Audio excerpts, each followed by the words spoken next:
And so when I say Chinese, I want you to scream out the nation that's associated with this. For example, if I say Chinese, you're going to say what?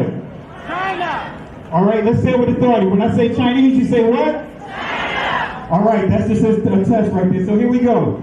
Chinese. China. Russian. Russia. Italian. Italy. German.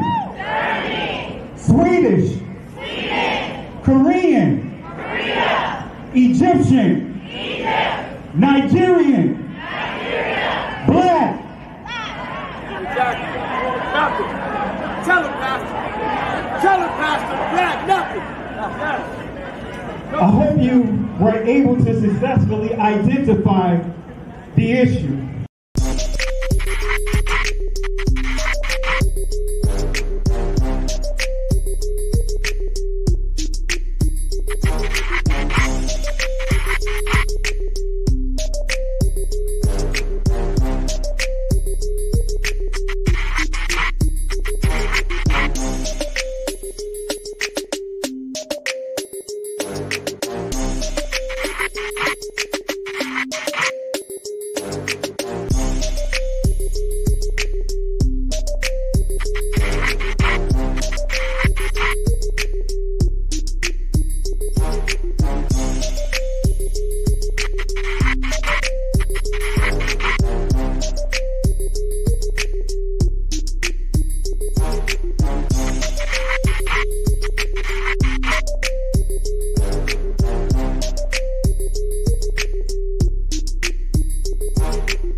That's why you called Israel. Is it real? No, it's not. How did we leave there black and come back white? How did we leave there black and come back white? How did we leave there black and come back white? How did we leave there black and come back white? Can somebody answer that for me? Can somebody answer that for me? Can somebody answer that for me? Can somebody answer that for me? They say, go see the African History Museum. Why do they start when the boats came? Why don't they start with the drums? When we was kings. Yeah. Oh, they don't want it, but we are kings. Mm-hmm. But the 400 years doesn't have to deal with slavery. It has to deal with the Bible. It has to deal with us being disobedient to God. Us as 12 tribes of Judah, as a member of the Hebrew people, we are still inside of our genocide. 50% of all black deaths a year is abortion.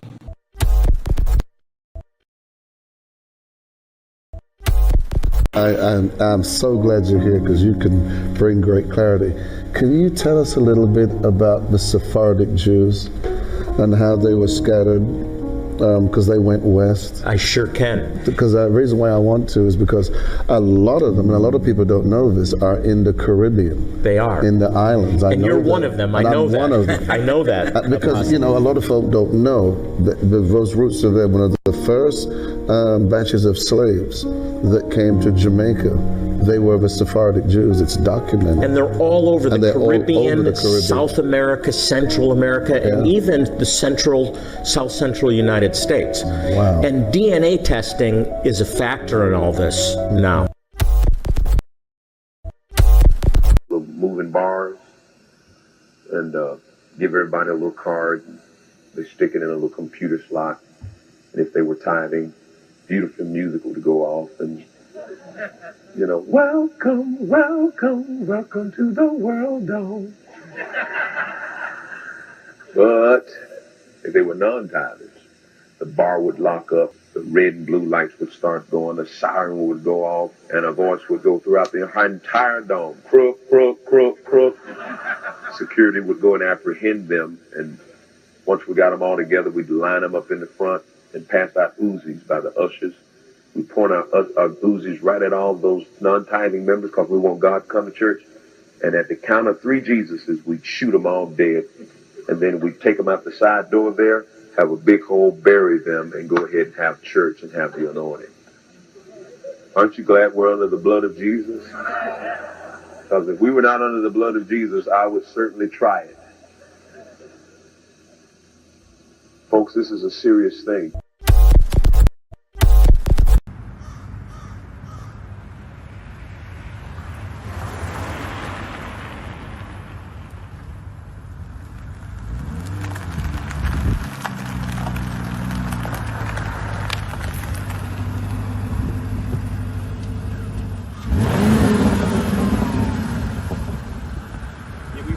We back. Bishop Whitehead. Y'all see Whitehead Estates. Listen, I'm telling y'all, join my real estate class. It's starting February the 5th. I'm going to show you how to buy and flip, how to buy complexes, apartment complexes, renovating, and first and foremost, understand that God did it, not me. God is amazing. I love you guys with love of Christ. Follow me at I am Bishop Whitehead. Follow me on Instagram and follow me on Facebook, Bishop Lamar M. Whitehead. Love you guys. Stay tuned.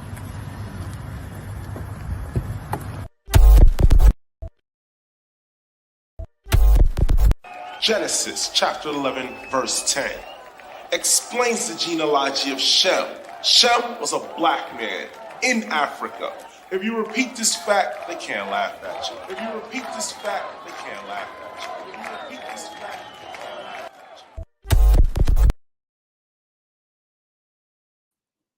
Want to say peace and blessings to everyone. Apologies for the delay. I know we were scheduled to go almost an hour and a half earlier, but had a lot going on. Of course, Shabbat, and have my some things going on with the family in terms of both of our daughters transitioning, getting ready to go back to school. One of our daughters starting law school. That will be out of state, and then our younger daughter, of course, she'll be going to college as well. So, we just trying, how it goes. Gotta attend to the family, make sure things are where they need to be, and you know how it goes. So, wearing many hats. So I know I'm a pastor, I'm a husband, I'm a father. So I have a number of different things that are going on, but really appreciate you guys for your patience. I know this is a late night Bible study, or should I say playbook. And for some of you guys that caught the Shabbat service earlier, both of our daughters, they sang together. It was very moving, emotional time for my family because both of our daughters will be out of the house. Officially, our daughters will be out of the house, right? So with that being said, I'm sure if you haven't experienced that and you are parents, you're going to experience it soon. So, but it's nothing like having your children raised up doing the things of the Most High.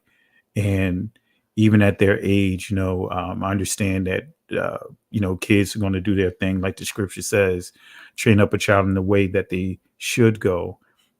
But guess what? When they get older, they won't depart from the things that we've instilled in them. So we've always raised them up, doing the things of the Most High, putting the Most High first in their life, but not just telling them and giving them instructions on how to do it, but being the examples to them watching us sacrifice, them watching us, labor, seeing us labor in ministry. Before we started our ministry, but when we were building other ministries.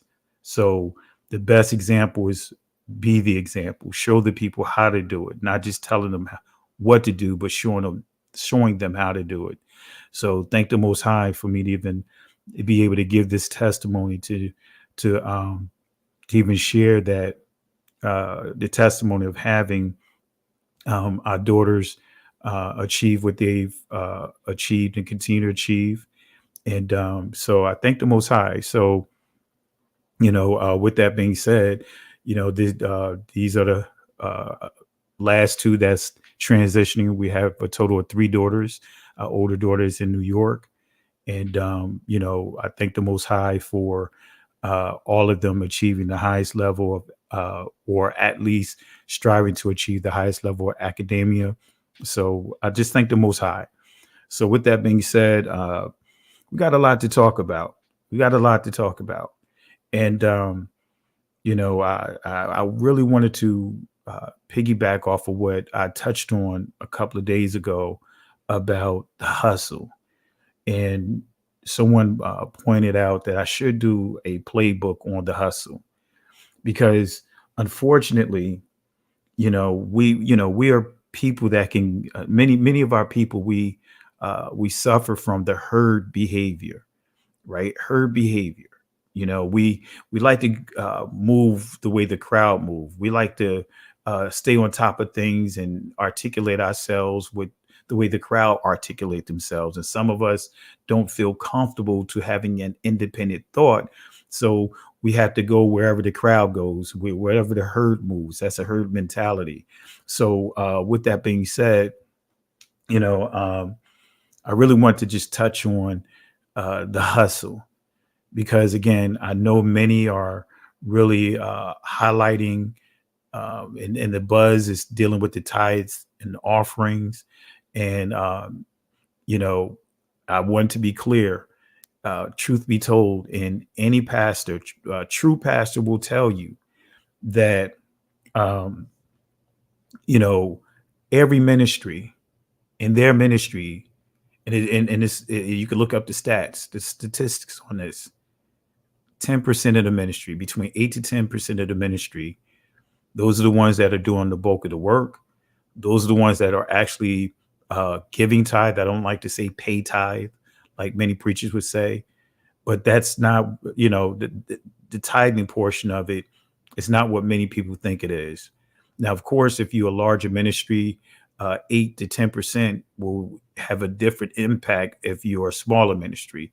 If you have, let's just say, like this pastor or this bishop or whatever had 25 people, right? 25 members in his temple or his church versus, let's just say, a Creflo Dollar who has, let's just say, 30,000 members in their church. So 8 to 10% is going to be different from that smaller ministry versus that larger ministry. And so what I really want to deal with is some of the things that we just overlook. And I know many have been running with this whole tithing, is just it's just food and grain. That's not correct. Just we got scripture where Moses said, hey, if the place is too far, guess what? Convert your food and grain to money, right? To silver. So the question is, where did they store the silver? So we know that the storehouse was not used to store silver, to store gold and that type of thing. So the priests weren't, the same problems that we see today. We see a lot of the problems that the Levitical priests were doing. They were stealing from the people, whether it was food, grain, but primarily it was what was precious at that time, money, commodity. It was really stealing. So we see this happening today. And I know many, again, focus on the tithes, thinking that that's how that's the scheme, that's the game that pastors are using to steal from the people. And I'm here to tell you, family, that is absolutely incorrect. So if only 10%, let's just say, going with the high number, 10% of the people tithe, where's the rest of the money coming from? Where's the rest of the money coming from? And this is why I wanted to really deal with this tonight, because truth be told, right, not every pastor gets a salary. Truth be told, maybe 8% of the pastors you see get a salary from their ministries. Most pastors actually work a 9 to 5, right? The problem with a lot of pastors, right? They try to do all kinds of things to compensate for what they may be lacking at home in terms of finances. So then they start resorting to ulterior, or should I say alternative means to build up their finances. Me, I'm from the old school, the way that I was raised is that, hey, you work hard. You want to increase, you work your increase. Like even with knowing my value and working in the IT field and being a prior military, I understand my value. So I know how to. I know when to get my raises. See, we've been programmed to sit at a company and work that company. Going there, you're already getting lowballed. Many of us because of being who we are, right? And then you get into this company, and then you basing your whole livelihood off of a 2 to 4% raise. No, that's not how you do it, family. Right? In the day and time that we live in, you get your increase as you go to that new job. You get your raise coming in the door. So all that incremental increases at the job, that's just extra. So let's just say if I want to make an extra $20,000, right, per year, I want to increase my salary by $20,000. I'm not going to argue with the company, that current company, saying, "Hey, my salary need to increase. Here's my education, here's my credentials, here's the certifications I've achieved, here's all the things." Guess what? That company's not obligated to give you more money unless you go into another position. Well, guess what? The rule of thumb is get your raise coming in the door. So guess what? I'll go to another company and get the money that I desire coming in the door. Then once I hit a certain area, certain time there, get whatever I can from that company. Guess what I do? I do that process all over again. And being a project manager, I understand the game. I understand that um, you know most companies make in between 3 to 5 times the amount that they actually paying the employee. I understand man hours and all those different things. So guess what? I knew how to negotiate coming in the door. So I'm saying all of this to say, and I don't want to get so sidetracked, but I want to say this: not every pastor is receiving a salary. That's a fact. There's many ministries that have struggled, especially during the pandemic. Many of them closed down. Many pastors are taking money out of their household to keep those lights on. But the key that I really want to deal with is how many of these pastors, they're not using the tithing system to build or try to build up their ministries. Many of them trying to use quick shortcuts, right? They trying to go the shortcut route. Like this bishop right here that we're going to talk about a little bit, right? So that's why I have the Eric B. and Rakim, because the guy on the left, right, of your screen, that's the mayor. What's his name? Mayor Adams, mayor of New York, right? And then you see the bishop to the left of him, because they good friends. And I'm going to share some of his article with what the mayor said about what this bishop had done in terms of when it was brought to his attention about how he hustled one of his members. And family, that's what we're going to really deal with. And you guys know I love my graphics, right? I love bringing a little humor. So we're going to deal with this tonight, family. And this is why I want to make it clear. This problem has been in the church. It's been in the church, right? Stealing from the people actually was before the church was even conceived, so to speak, because we have Israelites. We could go right into the scriptures and see how the priests were stealing from the people. So this is not new, family. So what I wanted to do is use Eric B. and Rakim, because for those that are from the city, right, there's nothing like being from the metropolitan area. That's the New York, the New Jersey, the Pennsylvania, right? The Rhode Island, no, not Rhode Island, Connecticut. Well, I will say Rhode Island, but Connecticut, Massachusetts, that whole area, right? Especially New York, New Jersey, Pennsylvania. There's a certain grind that comes with that territory. This is where you get that, got to do what I got to do. You know what I mean? You know what I'm saying? That's where you get that grinded out. And that Eric B. and Rakim, that song actually gives you the playbook for how we are taught to grind things out from even from being a child growing up in the city. And some of you guys from like Detroit, because I lived in Detroit, have understand this grind, especially if you coming up in that rough area, and some of the other areas like Chicago, Houston, Atlanta, ATL, some of these places, you guys understand, you could relate to Eric B. and Rakim. That's right. Nah, not Rhode Island. That's exactly. So my point that I'm making is think about the lyrics to Eric B. and Rakim, and especially Paid in Full. And this will give you the playbook and allow you to delve into the mindset of this crooked bishop. That's right. I'm calling him a crook. This crooked bishop. Thinking of a master plan.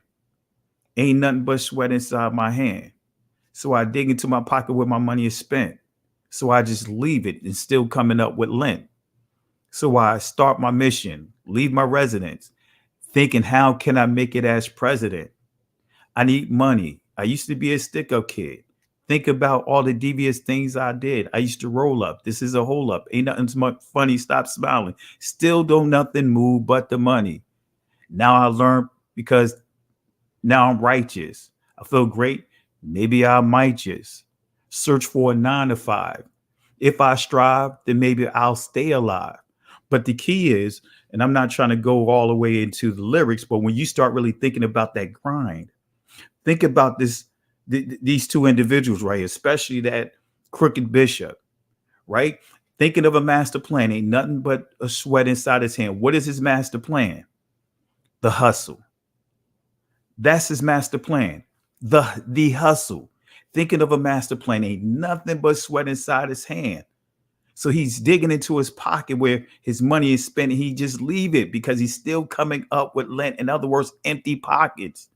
And I'm not sure if you guys ever been there before. I grew up in that projects. I grew up in the rough areas. I'm sure you guys know how it feels to be broke, to where as though you start digging in your old pants pockets, seeing if you're going to find some change, knowing that it's nothing in there. Going into those those old sofas that grandma used to have, that you sit on them, and it just seemed like all the change empty out of those adults' pocket. And so you trying to go in there, try to see if there's any change in there. Come on now, on that grind, right? So thinking of a master plan, ain't nothing but sweat inside the hand. So dig into the pocket where the money is spent, just leave it, still coming up with lint. So start my mission, leave the residence, thinking, how can I make it as president? How can I make it as this person tried to do? Run for what? Politics. Tried to run for a political position, failed, right? I need money, right? Used to be a stick-up kid.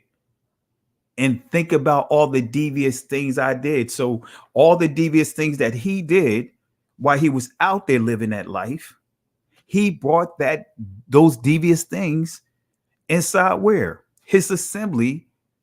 He never stopped thinking of that master plan. He didn't get rid of that mentality, that grinded out street mentality, because we can see in his whole appearance, right? His whole appearance. He's trying to look like he's out there. He's still out there. He's trying to look a certain way. And come on, family. If you guys from, around the way, if you guys from, like, some would call it the block, but where I'm from, we call it the Ave, right? If you're from the Ave, right? If you're from the Ave, you know that there's a certain image, there's a certain way that you have to project yourself. You have to wear the best clothes, expensive clothing, right? If you get a car, the goal is to get you a car, and you want to kit it out. You want to put special rims on it.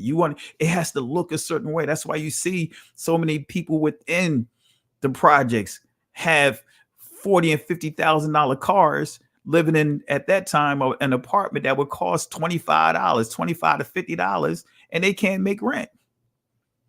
But you have to have this visual, this perception that you got it going on, especially when you out there in the streets, you want to make it look like you got it going on, so that way people want to come and buy from you. They want your product. I'm just dealing with the streets a little bit. Come on, family, but let's keep it real here. And guess what? You see this same behavior with a lot of ministries out here. Pastors want to look like they are successful. They want to look like they got it going on.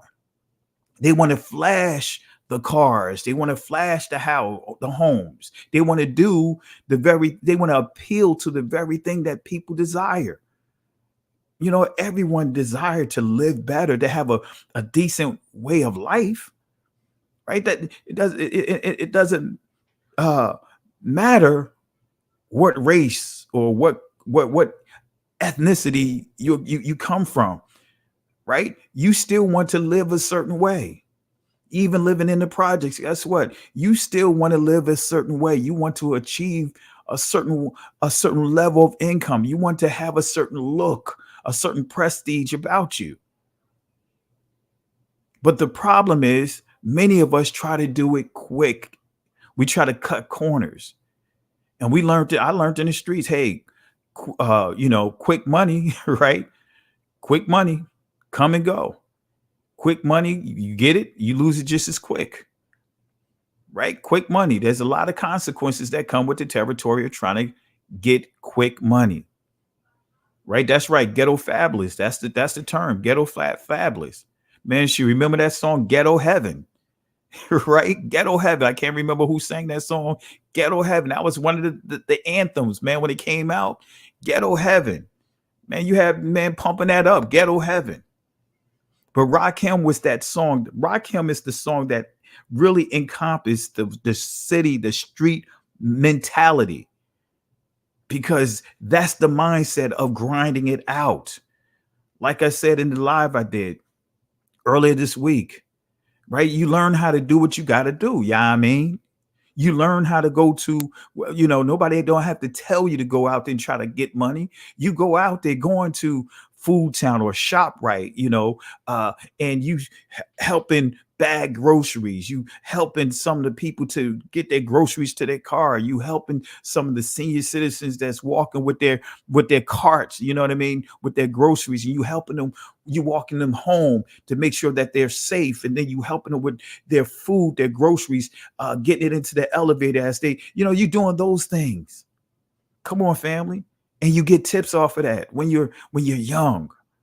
Man, I had my first job, official job, even though they couldn't pay me like an employee, but I had my first job when I was like 9 years old, doing signs for the local, at the time they used to call it delicatessen.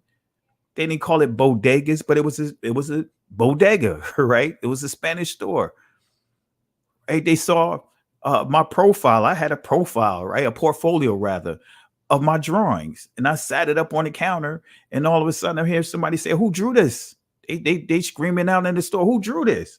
And when I came up there and say, "Hey, that's my work," there was like, no way in the world a young guy like you draw like this. And before you know it, offer me a job to do signs for the stores. And they say, "Hey, we can't pay you because you're too young, but you come up in here, you could take whatever you want out of this store." And guess what? I would take home cereal, grits, bread to make sure my family ate.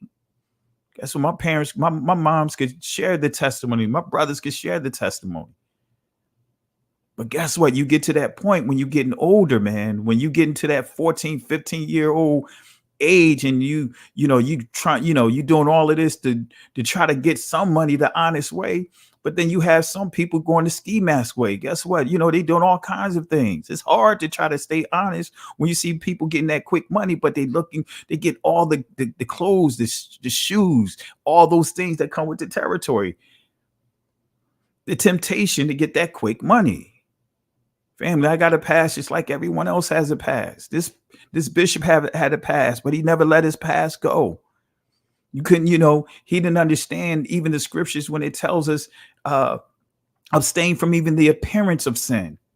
This guy, he had he had the scheme. He down pat.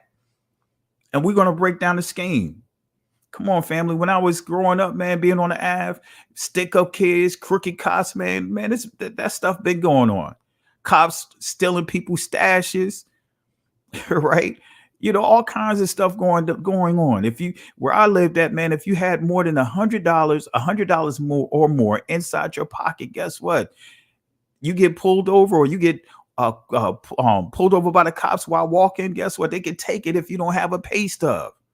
I could tell you some stuff. Some of you guys understand. But many of those guys took that behavior and brought it right inside the pulpit, brought it right inside the church, like this guy right here. Right. Let me play this video one more time, and then we're going to get into some of these articles, right, that I wanted to present to you. And we're going to talk about this hustle that's inside the church right now. This hustle.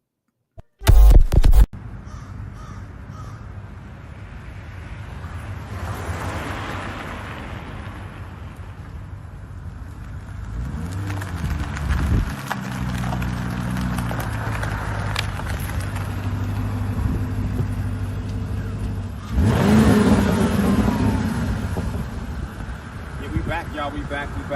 Bishop Whitehead. Y'all see Whitehead Estates. Listen, I'm telling y'all, join my real estate class. It's starting February the 5th. I'm going to show you how to buy and flip, how to buy complexes, apartment complexes, renovating, and first and foremost, understand that God did it, not me. God is amazing. I love you guys with love of Christ. Follow me at I am Bishop Whitehead. Follow me on Instagram and follow me on Facebook, Bishop Lamar M. Whitehead. Love you guys. Stay tuned.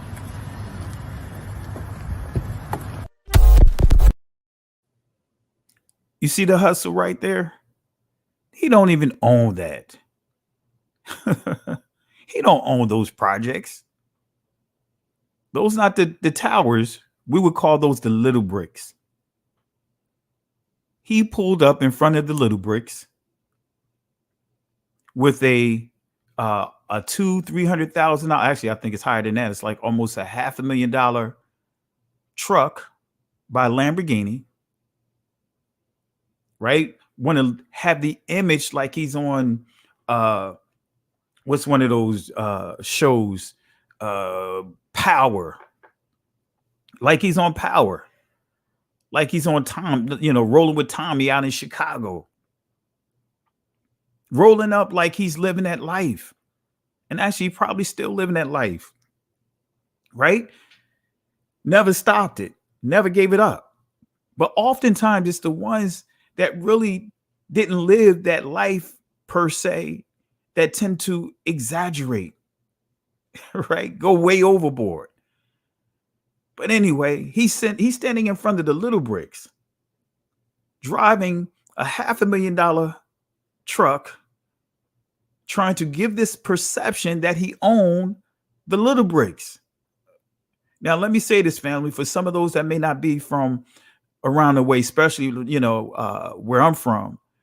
Now, I know that, every area, as far as, different areas have projects. But the projects, for example, in Richmond, the projects that I've seen, down Atlanta, it's not the same projects where I'm from.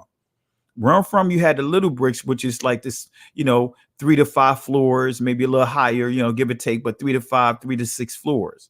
Then you had the towers, you know what I mean? You had the towers that's 15 to 20 floors on there, and in Jersey, you had the Academy Expires, you had 7th Avenue projects, you have Stellar Wright, you have Hayes Homes, some of those big projects, but you had the little bricks too. So the little bricks was the smaller ones, but he's pulling up in there as if he owned those little bricks, which he don't. Truth be told, guess who own them? The Jewish community. Most of those little bricks, most of the projects are owned by the Jewish community. That's a fact. But what did he do? He pushed a real estate class. He pulled up in the project area, targeting a specific group of people.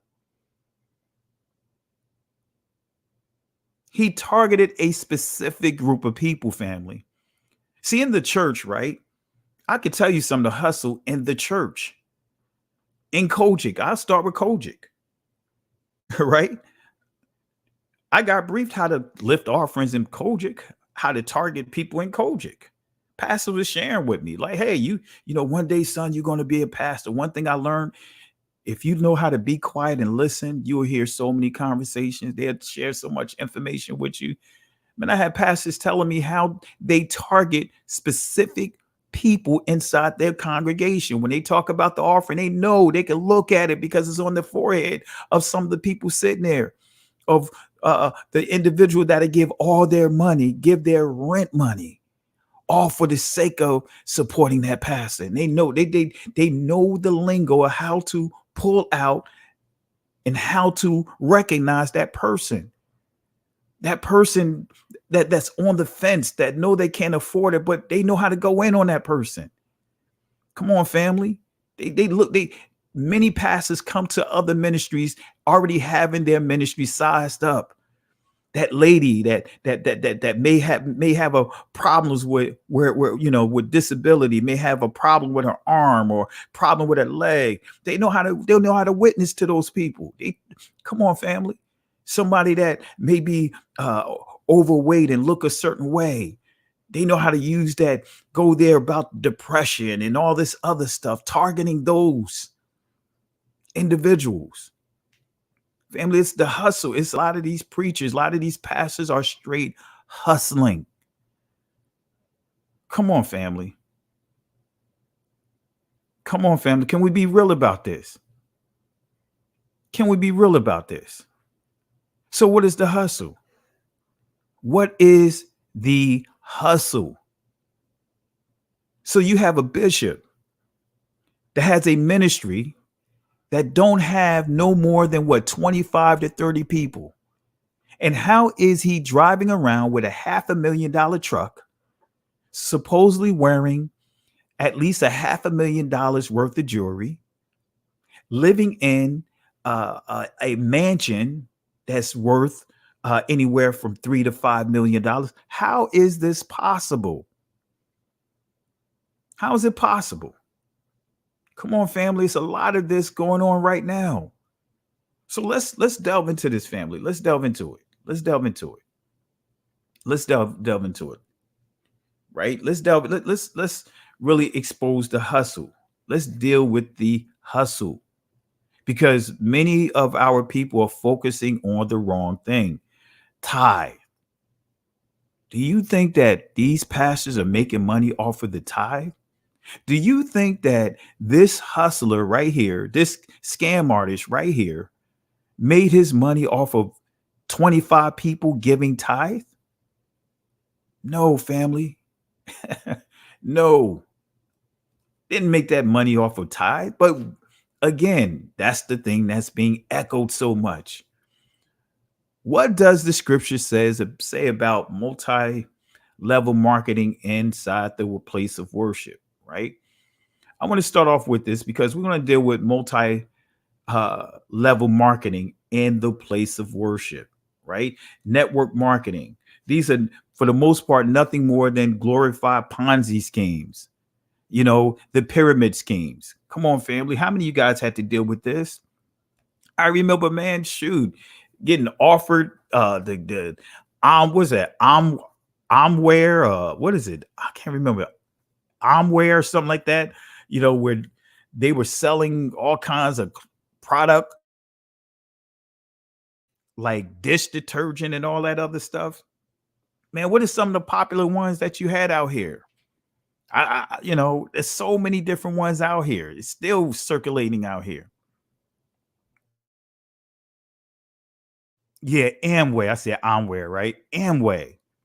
That was one of the popular ones. Amway was one of the popular ones.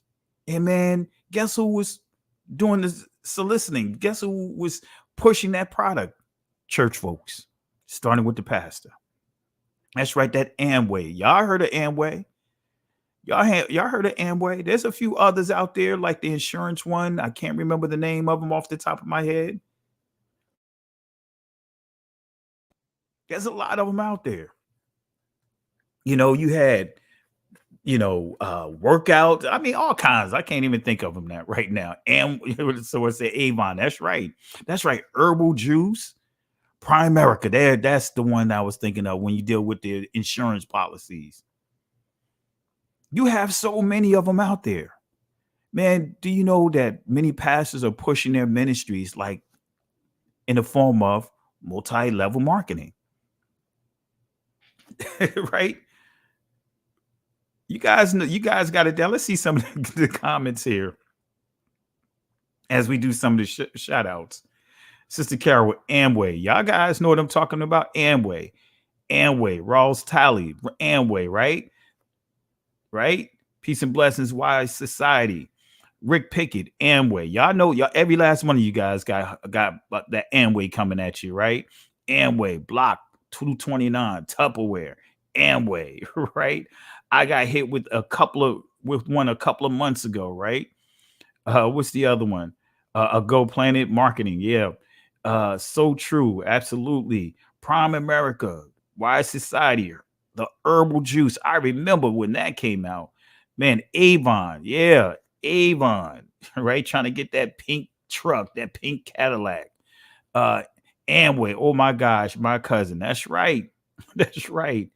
New York is getting worse and worse, it seems. Man, it's a hustle out here, right? Like Grandmaster Flash, Melly Mel. It's like a jungle sometimes. It's make me wonder how I keep from going under, right? So, y'all son, right? Peace and blessings to you. Diamond love. Want to say Tupperware parties. Yeah. What's some of the ones we see here? Let's see here. What is it? Instacia, Amway tried to recruit me. Yeah, I think all of us got caught. Was trying to be recruited by Amway, right? You know, and we're going to talk about that. Herbalife, man. I'm telling you, what's the other one? Where as though they had like the spandex, I guess, for women to kind of pull. You know, if they kind of how can I put it? I don't want to sound like I'm disrespecting any of the women, but let's just say if their body is not proportioned a certain way, you wear these spandex or whatever this is, and it pulls your body in a certain way and tucks it a certain way, right? They had all kinds of stuff out here, man. You know, Herbalife, I'm telling you, man, Herbalife, so many different things out here that the people are getting hustled with. Amway, Prime America, Vector Knives, right? Let's see here. Again, Herbalife, man. I'm telling you, Amway and Herbalife, man. Mary Kay, that's right. You guys forgot about that one. Mary Kay. I remember they were worse than the Mormons or whoever walked the street, man. It was worse than the Jehovah's Witnesses, man. And Encyclopedia, that's a little before my time right there, right? I don't even remember them selling Encyclopedia Britannica, but hey, you know, they had it around, Forex, right? These are some of the ones you guys are posting some great stuff here, stuff that I didn't even know was out there, especially the Encyclopedia one. Pamper Chef, right? That's right, y'all, Pamper Chef, right? This is what it's called, multi-level marketing or network marketing. Right. And, you know, the marketplace, right? Spandex, right? So they had all kinds of stuff. Man, it's all kinds of stuff, family. You guys had me laughing. You guys got me cracking up here. Right. But think about this, family. Right. You hear this term marketplace. See, I was underneath a bishop. I'm not going to mention his name. I was under a bishop for Organo Goals. Right, man. Somebody pointed Dr. Sebi doctrine. Man, there's a lot of stuff out here, right? And I want to make this clear before I get into this right here, get to this point about network marketing and all of that. And the bishop that I was up under for a short period of time, I was in the apostolic ministry. But family, I want to make this clear. It's not just the church. It is not just the church that has these network marketing schemes going on, right? You have it going on with people that are in Islam. You got people have network marketing schemes going on in the conscious community, you know, selling PPP loans and credit repair and, bank cards and all this other stuff. Man, it's not just in the church. It's just not in those that are teaching this truth. It's also in the conscious community.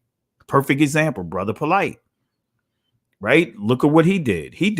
Matter of fact, when you see this guy right here, he did the same thing about the same thing Polite did. Go in front of a building that you don't own, right? And show the people like, hey, this is where your money that you contribute, and this is where it's going at. This is what we're doing. We're doing big things. We're doing big things. We're doing big things. Look at right. Don't own none of it, and come to find out the people that actually owned it put him on blast.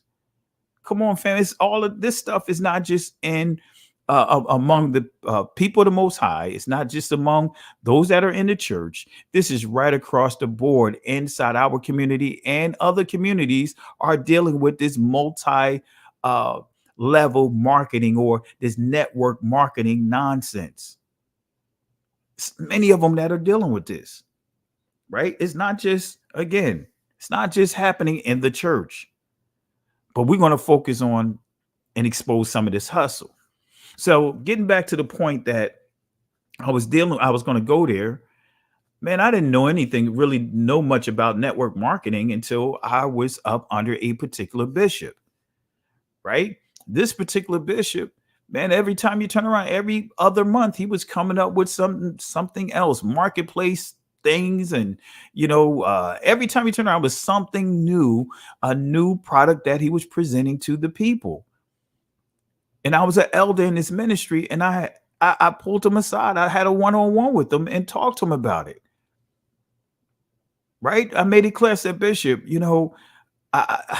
with this marketplace stuff, I don't agree with.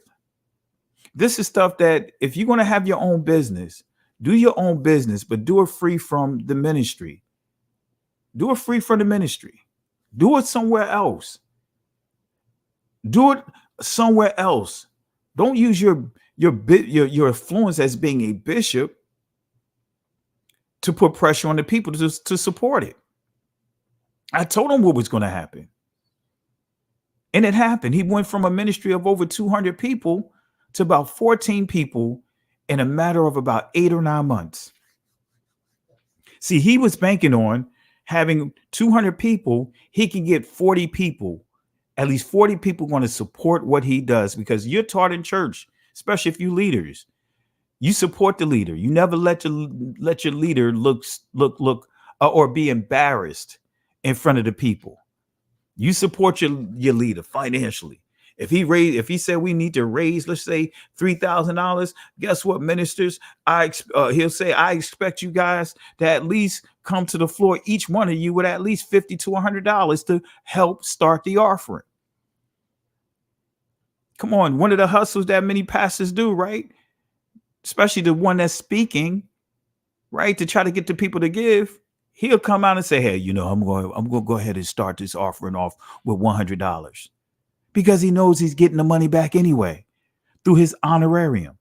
Come on, family. I just got to be real with the hustle that's going on, right? I want to say peace and blessings, family. Let's give some love for Eric Tinsley for the seed sowing into this work here. Let's give some shout outs to Eric Tinsley. Appreciate you, my brother. Thank you for the love and continued support. Really appreciate you. Really appreciate you. So, family, this is the hustle. This is the hustle. This is the 3-car Monty or the 3-car Marley. This is what's happening inside the church right now, or among the people, our people. We're focusing on tithes while they're taking your money from other places. They're not just focusing on the 10%. They want access to that savings, that 90%. They want access to those things. Come on, family.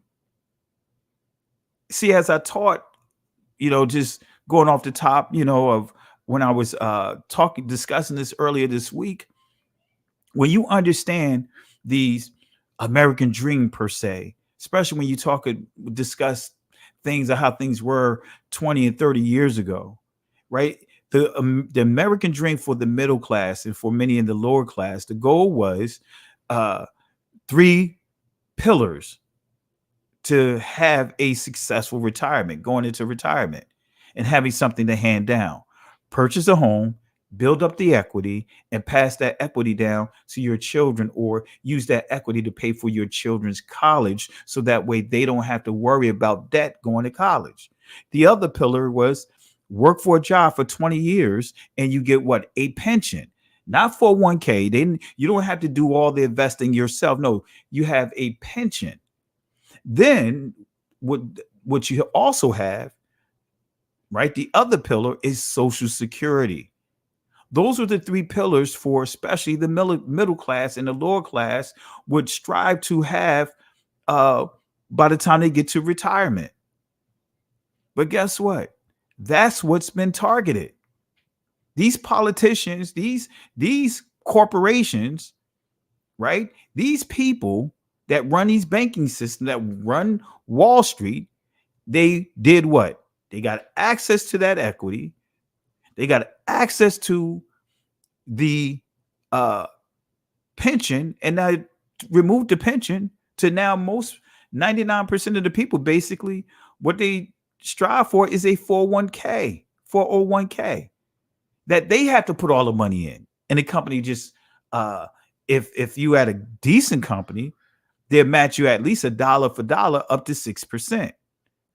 Where other companies, they'll say they'll match you 50 cents on the dollar up to 3%. Family. So now they took pension away. So the next thing that the politicians are striving to touch is Social Security. They want to put that into Wall Street. Come on, family. We gotta be real about it. We got to be real about it. We got to be real about it. We have to be real about it. We have to be real about it, family. So that's the hustle. That's what's being targeted. And many of these guys are targeting those things, like this guy right here. So let's go ahead and get into some of the things here, right? Let's go to John chapter 2, verse 13 through 16. You guys remember this, right? And found, this is the Messiah, Passover, right? It says this, and matter of fact, let's go to verse 13. In Judah, right, in the Israelite Passover, because I don't like to just say Jews. I like to say the Israelite Passover was at hand, right? And Yahushua went up to Jerusalem, right? And this is where we get to verse 14. And found in the temple those that sold oxen, sheep, doves, and the changers of money sitting. And when he had made a scourge, right, out of small cords, he drove them all out of the temple, and the sheep, the oxen, and poured out the changers' money and overthrew the tables, right? So we see here the Messiah going into the temple. Remember, after being celebrated, after them, as he made his entry on the donkey, right? That's royalty right there. The people saying Hosanna, in other words, saying, save me, right? Save me, save me. So he goes right into the temple, and what does he do? He's in the court of the Gentiles, because that's where the money changers were set up at, in the court of the Gentiles. So he's over at the court of the Gentiles, and what does he do? He tip over those tables, because you got people bringing the marketplace inside the place of worship. They had a hustle going on. What was the hustle? Hey, you brought, you bring in that, let's just say, dove here, or let's just say sheep, right, to offer a sacrifice, right, for burnt offering, right? You want to offer a sacrifice, right? So you bring your own sheep. Well, guess what they would do? Well, you know what? That sheep, that's not a good sheep. You need to buy a sheep from here. So they reject their offering, their sacrifice. Tell them they have to buy a sheep or a ox or a dove from one of their hookups, right? So now when they go to purchase it, they tell them, we can't accept your currency. You're going to have to transfer your currency over to our currency. But guess what? Instead of giving you dollar for dollar, we're going to give you 60%. So here it is. The people are getting hustled every kind of way just to come in and give honor to the Most High. That's what they were doing. And the Messiah said, enough is enough. He tipped over those tables. He pulled, as you see, he put together a cord, right? And he whipped them. He chased them out of the temple. He chased them off the compound. But we're not going to stop right there. We are not going to stop right there. On the Shabbat, this is what they were doing, right?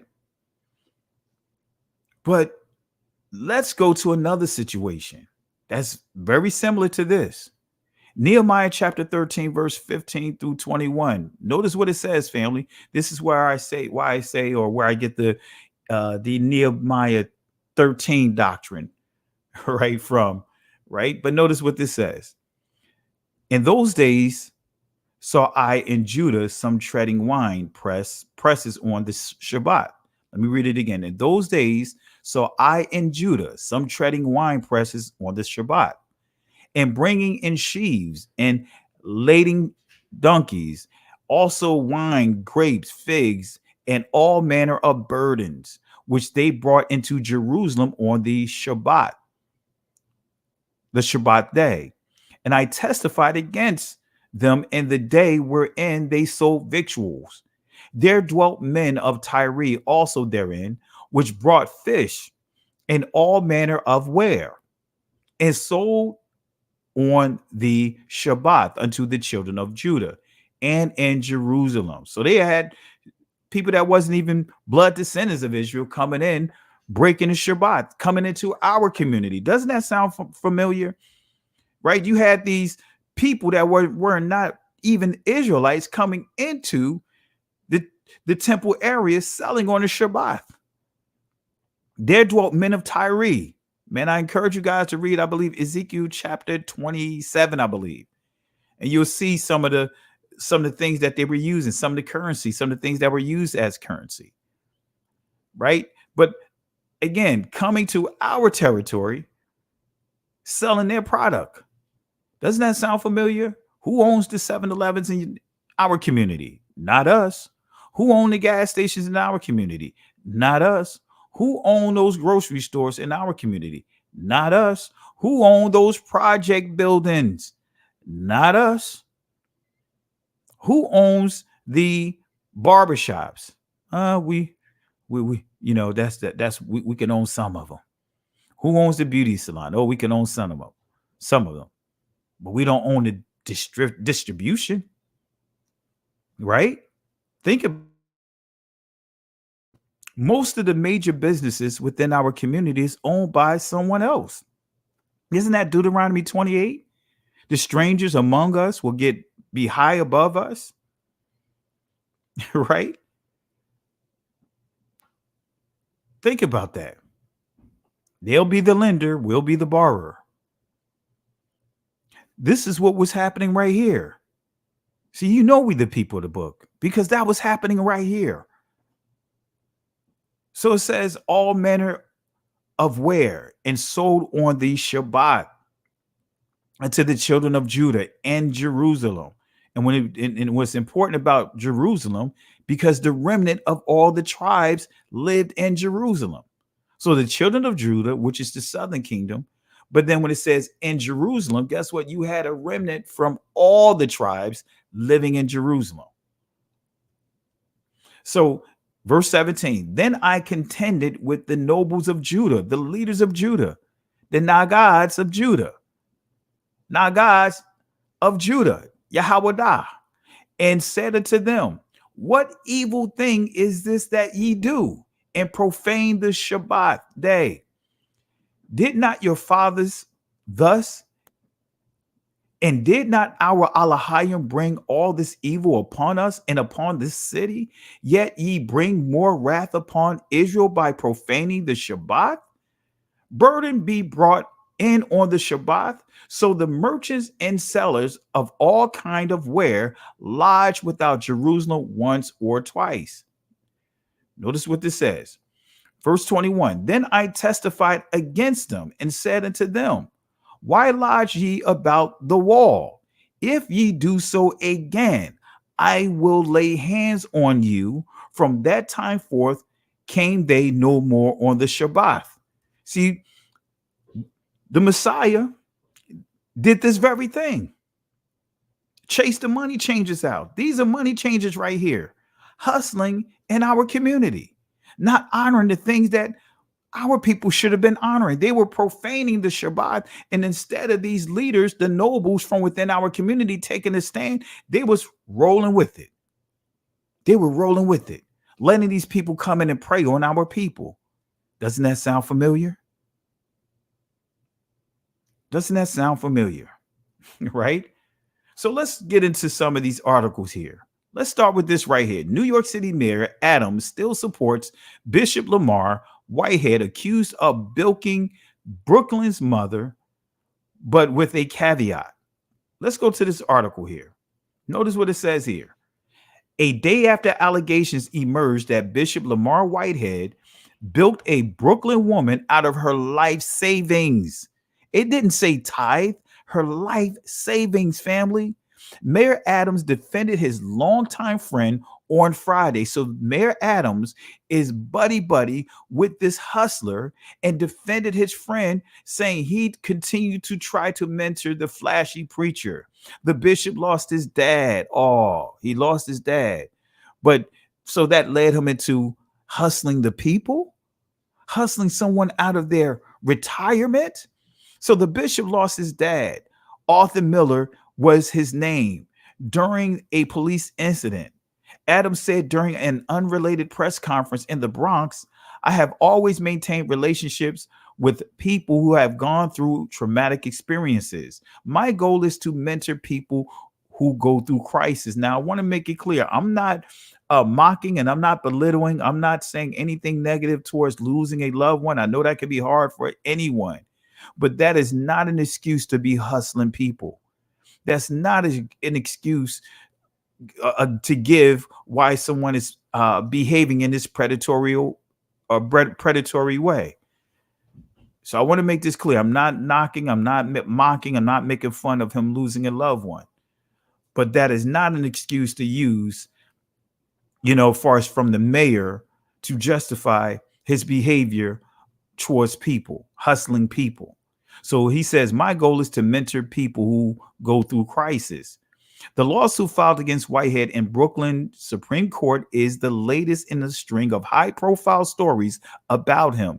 In the civil suit, Pauline Anderson accuses Whitehead of fleecing her out of $90,000. Wait a minute. Did it say tithe? No, it says $90,000 life savings when he failed to follow through on a promise to use her cash to buy and renovate her home. $90,000. There's a reason why, again, the hustle is to have his ministry inside the worst area, right? And drive that expensive car into that area, right? So the people in that messed up building that's far lower grade than his own house, right? He did that so that way he can push his schemes. He don't even have a website. Right? He do everything via email. His real estate courses. What real estate courses? To push his hustle. We'll deal with it when we get to that. We're almost there. So Whitehead fleecing her out of $90,000 of life savings when he failed to follow through on a promise to use her cash to buy and renovate her home. How this triggered this lawsuit is because her son, he accidentally sent her son the paperwork on a house, a mansion he was trying to buy, a $4 or $5 million mansion he was trying to buy, and accidentally sent the paperwork to this woman's son. But anyway, Anderson, who claims she met Whitehead through the Canarsie, or however you pronounce it, Canarsie Church. I think that's how you pronounce his church name, Canarsie Church. Notice what it says. Anderson, who claims she met Whitehead through his church, through his church, through his church. So this going back to the point what I said to that bishop that I sat up under for a short period of time, that, hey, you are guaranteed that because you're in a position of being a bishop, there's some people that's just going to follow you no matter what. They're going to blindly follow you and support whatever you do. So I'm sure this woman didn't think that went on his promise, but guess what? He tried to make it downplay it and said that she donated $90,000 to his election campaign. Come on, family, that's the hustle. No, that she didn't put the money towards my business here. She put that money towards my election campaign. Come on, family. Come on, family. Come on, family. Come on, family. Anderson, who claims she met Whitehead through his Canarsie Church, also says in her lawsuit that the preacher bought a $4.4 million home in a leafy New Jersey suburb. Right. So again, in this quote, it says she claims she met Whitehead through Canarsie Church. Family, this is where so many of the predators of network marketing or multi-level marketing, they lurking inside the church.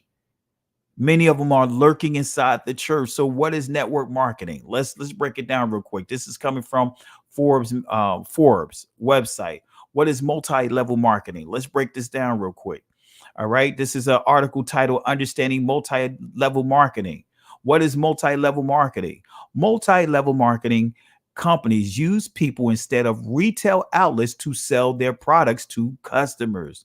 This puts the responsibility for selling into the hands of an independent distributor networks, right? Under the MLM, in other words, the multi-level marketing model, distributors are not employees of the company. See the hustle? So there's no liability. So what many of these companies would do, they'll have you set up your own business. You go get a business license, right? May cost you about $150 to $200. But actually it doesn't cost that much, but that's what they'll charge that amount to get your business started. Now you are your independent business owner, and they play on biblical terms, just like fraternities and sororities. They play on these things to have you buy into it, right? Coming in the door, giving money. So under the MLM model, distributors are not employees of the company. Instead, they're individual business owners who recruit their own distributor networks to help them sell product. Multi-level marketing firms rely on the extended network of independent distributors to generate revenue. So how does multi-level marketing works, right? To understand how multi-level marketing works, think of a pyramid. In our example, Alice is the first independent distributor hired directly by direct marketing company, right? Alice becomes the top of the pyramid. Alice recruits 5 independent distributors. In other words, five people, right? 5 gullible people. She recruits 5 gullible people, and so on. So she started building. If she get 5 people, then have those 5 people get 5 people, and then it basically continues on. So the further you get, or the higher you get on that pyramid, you'll be the higher income earners. So Alice recruits 5 independent distributors who each turn around and recruit 5 more independent distributors, and so on. This fills out the pyramid that direct marketing company relies upon to sell its product. And this is how it looks. This is that pyramid. You guys probably remember the pyramid schemes that they were trying to do in the early 2000s. You give them $200 and they guarantee you $8,000 in 4 months, and all this weird, crazy stuff here because they were trying to do what? This right here, this pyramid. At the top is Alice. She recruits 5, right? And then out of that 5, right? If those 5 recruits 5, right? Now she has 25, right? And if those 25 recruit 5, then she has 125. So she's getting money off of each level, each one of these individuals. Guess what? That percentage increases as it goes up, right? And the lower you are on this pyramid, the less you're going to bring in, right? But Alice is getting money off of all of these guys, right? So this is a pyramid scheme, upline and downline. MLM distribution structure. You guys probably heard of this, especially if you got not hustle. Well, yeah, we can say hustle, or had that sales pitch given to you by Amway and some of the other uh, businesses that are doing this stuff. You got the pitch. You guys probably remember the pitch. So here's another article. Beware the Christian pitch to join multi-level marketing. Right. This is another article, right? There's other articles I could pull up, but I just want to pull this article up, right? Notice what it says here. Beware of the Christian pitch to join multi-level marketing. I'm good at avoiding marketers, especially the clipboard wielding variety who guard the grocery store entrances. Yeah, you know where they are. But there's one tribe of recruiters I can't seem to evade. Who is that?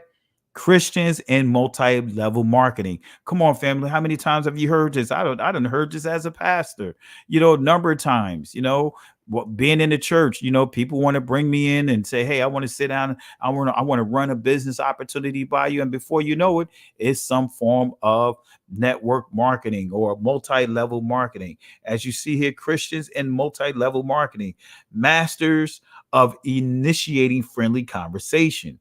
Right? They've pitched to my wife and me in some uncanny locations, such as a coffee shops, farmers market, at lunch, after church, even while coordinating an outreach event with a non-profit. Notice it said, hey, nothing is off limits. Recruiting is integral to these multi-level marketing. Right? Existing members must build a large team called the downline because their salary comes from collective earnings. Recruitment isn't intrinsically wrong, and sales is a respectable profession when done with integrity. But Christians should be careful and thoughtful about everything we do, right? Because again, it'll seem like it's innocent, but man, these things are cutthroat, especially when you're not getting the residuals like these others, like that bishop. He knew that he had 40 people guaranteed from the ministry that was going to support him. Well, most people don't have 40 people, don't have a base like that. Right. And guess what? Grumblings began to happen. And from his ministry went from being over 200 people to being about 13, 14 people because of this stuff right here. Network marketing. I don't allow this stuff in our assembly. If I find out and heard anyone trying to even solicit this to anyone in our ministry, we give them the boot because we don't play that in our ministry. I don't allow that here. I don't allow any of this stuff. Why? Because I've seen how ministries have gotten destroyed because of this hustle. So what concerns me is how Christians in this multi-level marketing sometimes co-opt biblical lingo to justify questionable ideas and methods, right? They often use verbiage that projects multi-level marketing as not only admissible within the church, but beneficial. And we just dealt with the marketplace, right? Gave you scriptures on the marketplace. And these people are hustling in the marketplace, into bringing the marketplace inside their assemblies. Guess what? It may not be selling you Amway products. It may not be from some of the things that you guys have listed here for some of the different products that are being sold. But guess what? CDs, DVDs, conferences, right? All these different products, man. I'm sure you guys have been to many ministries in the past that got all kinds of tables set up to sell his products, sell his books. Come on, family, right? And brothers and sisters, even in this awakening, you have to be careful of what? Not doing the same thing. You shouldn't have tables set up inside your assembly. You should not have these things set up inside your assembly. bringing the marketplace inside the place of worship, right? So that's the hustle. Think about a family. They're trying to get that 90% like this brother did. Like this brother, I'm not even gonna call him a brother, that this hustler did, this rebel did. Come on, family. You got ministries that's trying to make it so easy for people to access their money. Many ministries now have people having ATMs inside their assembly, right?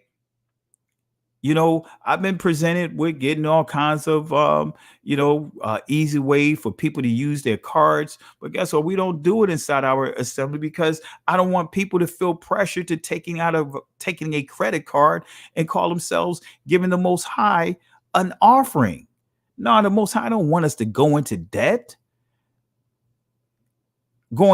Take a credit card that may be charging you anywhere from 5 to 28%. And you're going to take an offering off of that, and then you got to struggle trying to pay that back. That's not how the Most High work. Come on, family. It's right inside the church. We don't do that in our assembly. We don't do that because I know the pressure. I've been in Kojic, and I know the pressure of what it's like being pressured to give as a leader. Man, you have people being pressured. I mean, doing all kinds of things under pressure, like putting blank envelopes inside of envelopes to give the impression that they put money in. Walking in the line looking like they're giving, but really they don't have nothing to give. So we don't do that in our assembly. Matter of fact, guess what? Some of you guys witnessed our services, right? Our Shabbat. You don't hear us going through the offering. It's time for our tithes and offering. All right. We're going to make this pretty quick. Now, at one time we used to have a segment for tithes and offering, but even then we went through. We didn't sit up here. It didn't last no more than a couple of minutes, if that, for the people to come around and give. But guess what? We transitioned from that because many times I'll even forget to lift the tithe, have the tithes lifted. But we moved past that. The tithes and offering. We still have tithes and offering, but guess what? I'm not pronouncing it, right? What happens is at the end of the service, guess what? We just have a basket. Someone will either come to the front or the basket is sitting on the side. And guess what? People put their offerings there. And we haven't, been in the red. We've been experiencing overflow for quite some time now, honoring the Shabbat, doing the things of the Most High that pleases the Most High, honoring the feast days, and the people are just blessing. But you got ministries that have credit unions set up inside them. You have ministries that doing everything that they can to have easy access to those resources and putting the pressure on the people to give. Look, we don't beg. And it's a hustle. How many times have you guys heard, I don't believe in auctioning God? You know that you're being set up moment they said that. If you guys heard that before, type 1. I don't believe in auctioning God. But, we're going to just do this really quick. I don't believe in auctioning God. We're just going to make this real quick. I don't believe in taking a lot of time to lift the offering. All right. We got a goal right now. What is the goal, Pastor? What's the goal, preacher?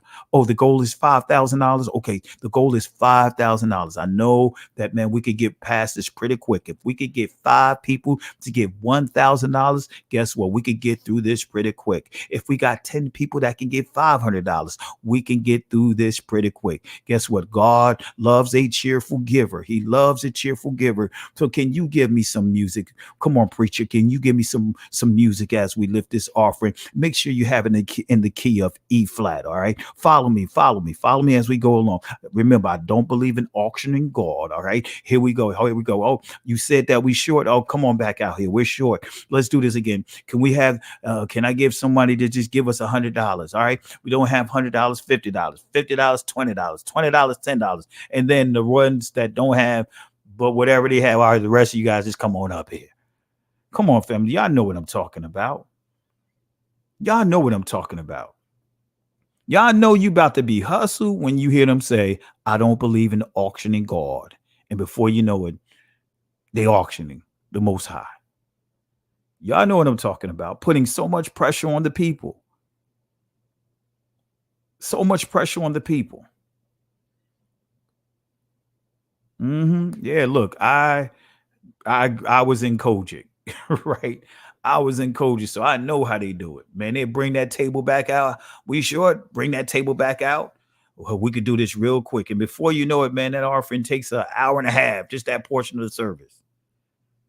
Y'all know what I'm talking about, right? So again, family, the hustle. This is the hustle, right? So here's another article. Flashy New York bishop who was robbed of $1 million in jewelry allegedly stole $90K from congregant. The flashy Brooklyn pastor who was robbed of more than $1 million in jewelry during a live stream church service was accused of stealing $90,000 from a congregant in a lawsuit filed last year. Bishop Lamar Whitehead, who is known for flaunting his Gucci suits, diamond-crusted chains, and stable of luxury vehicles, allegedly has a history of grifting and even serving time in prison for identity theft and grand larceny, right? Identity theft and grand larceny. From what I understand, it was in the excess of $2 million. Served 5 years in prison for identity theft and grand larceny. And now he has a $90,000 lawsuit that he had for this person, Pauline Anderson, 56 years old, part of his ministry, trying to get her money back.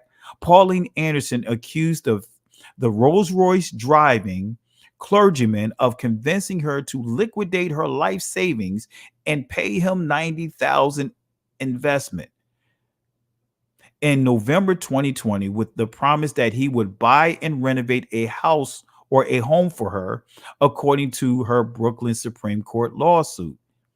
Whitehead also agreed to pay Anderson $100 per month since the savings was her only source of income. Come on, family. Come on, family. This $90,000 now is her only source of income. Come on, family. Come on, family. Now, family, we got to stop enabling this behavior. We got to stop enabling this behavior. Because I know some of you guys will ask the question, why is these people still giving all this money to these people? Man, desperate times people do desperate things. You know, when you see somebody, like I talked about, that dirty dime versus the shiny nickel. See, he got the shiny nickel. He has the shiny nickel. He wants the people to give up their dirty dime for that shiny nickel. He has the shiny nickel. The shiny nickel is those expensive looking cars like Polite, right? Polite, brother Polite. He was renting cars, expensive cars. He got this shiny nickel that's making people exhaust all their resources, their heart. She gave $90,000, her life savings, to this hustler. This hustler. $90,000. $90,000 to this hustler. Come on, family. Come on, family. $90,000. Whitehead also agreed to pay Anderson $100 per month since the savings was her only source of income, says the suit first reported by the city on Thursday. Right? It goes on to say Whitehead, at the age of 44, he's 44 years old, allegedly only made one of the $100 payments to Anderson in January 2021. And each time she asked about the status of her home in the following months, he repeatedly told her that he was tied up with his election campaign for Brooklyn Borough President, according to the lawsuit. Right? Now, this is the guy. This is this hustler. And what was sad, this is a what you call it, he's doing I guess what you call it, what you call it, an interview or whatever, publicly in front of his church, right? This is him from doing a press conference or whatever in front of his church, right? Press conference in front of his church, using the podium that supposedly he got robbed, that he ducked behind. Yeah, he's really traumatized, using the podium that he was robbed, supposedly, using that same podium at the press conference. Come on, family. This is him right here. Now, to the right is his church. This is the church that he got robbed in. This is the church he got robbed in, but this is the mansion that he's living in. Come on, family. Come on, family. Come on, family. Come on, family. Come on, Israel. Come on, family.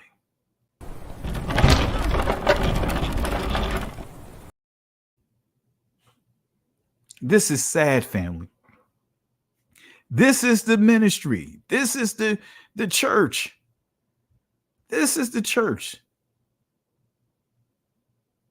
This is the church. But this is his place of residency. Hustled this lady for all her life savings to use that money to put down on this house. And people will actually defend this hustler. Come on, family. Come on, family. This is a storefront church right here. And he had the nerve to get offended. Now, of course, I don't condone that Harry Reid guy. He was wrong, and he's all over the place. You know, him and the lady that was on there, Harry Reid looked like he got some things, some personal issues going on about within him, just by watching his mannerism and how he expressed himself. All of them was wrong in that video. All of them was wrong in that video. But come on, family. He said he had $400,000, or now it's up to $1 million of jewelry that was between he and his wife that was stolen from them, they were robbed of inside of this church, this storefront church that had 25 members that was there that night. 25 people. Come on, family. Now, family, I will say, I'm not saying that it's cheap. These storefront churches are cheap. You could be spending a pretty penny, but if he has a house like this, then he can have a better place of worship than this. And especially he said that he owned the city block. Come on, he owned the city block. He owned the city block. Let's look at the inside. Let me share the video real quick. Let me share the video. Let's bring it up real quick. Let's share the video. How many of you have lost your faith because you saw somebody else die what you about to go through? Yo. All right. All right.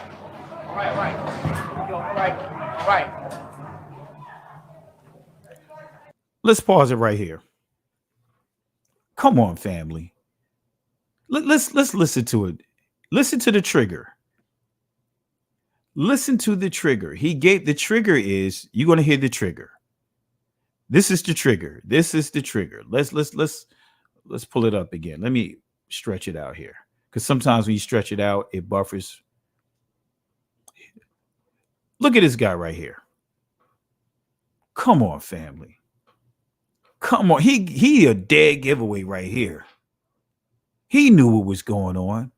And I'm sure when they do the investigation, they talking to this guy right here. Come on, family. He from New York.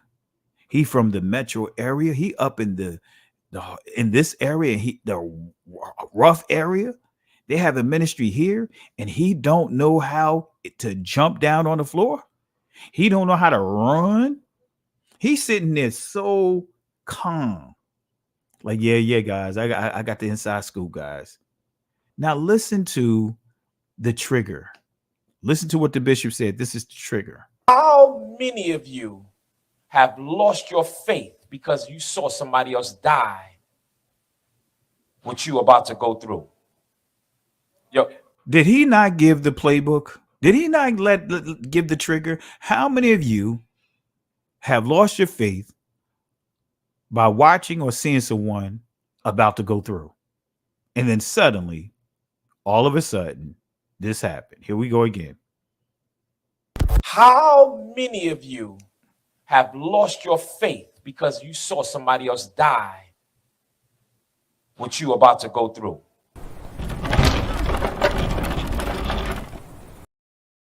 Yo, right. Yo. All right. All right. Yo, right.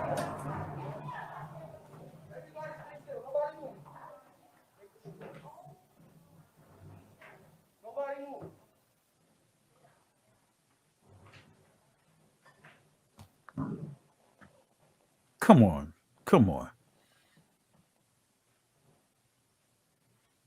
Look at the guy. He chilling. And the guy walks past in his direction with a gun in his hand. He don't even flinch. Watch the second guy. Walk towards it in his direction as he's coming out with a gun in his hand. He doesn't flinch.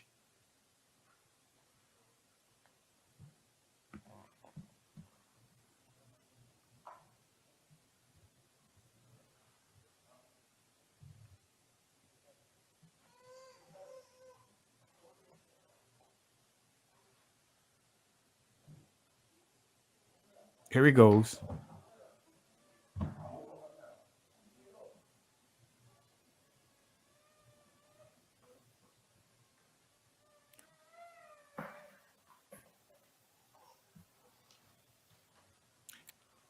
You see that? Let me bring it back, family. He didn't flinch. You see, let's do it again.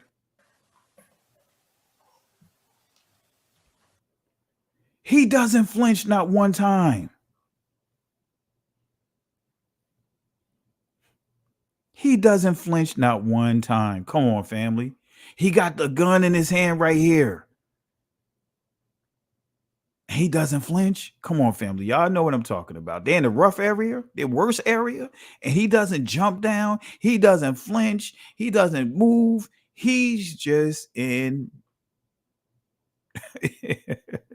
He's in the mode of like, I know what's going down. Let's finish playing this.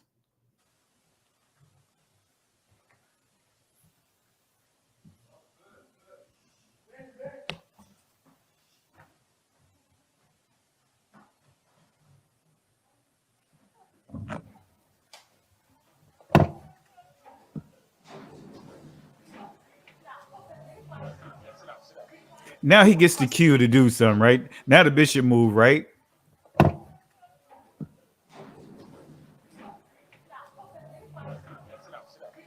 Come on, hustle.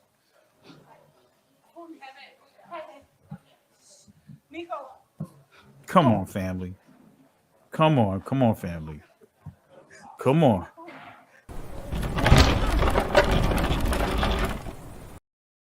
Come here. Come. Come on, hustle. Well, let's stop it right here, fam. I can't watch this no more. Let me pause it. Let me pause it.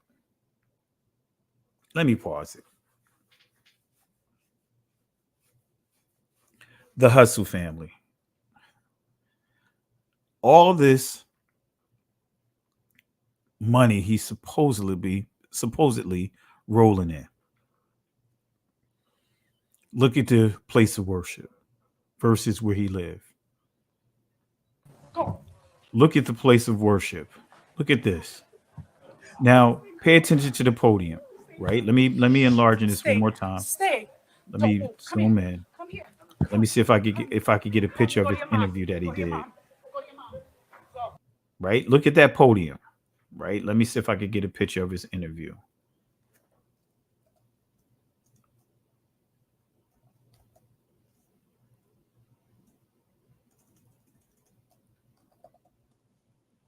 Let's go. Let me see if I could get the press conference images here.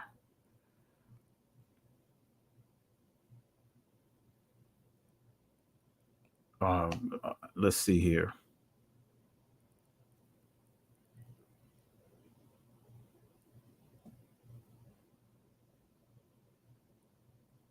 Look at, man, this is sad. Let me get this photo right here. I'm trying to get this image here.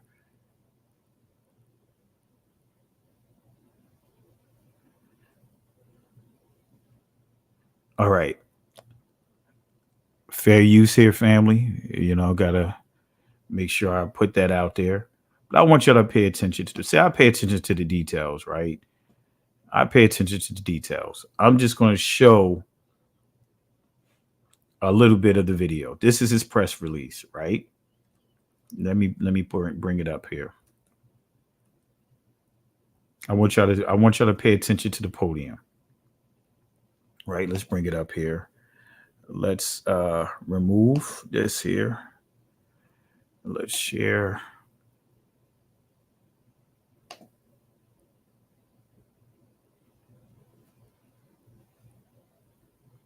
Let's do this here.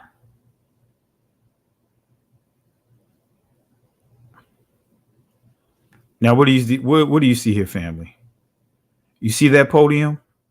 So I pay attention to it.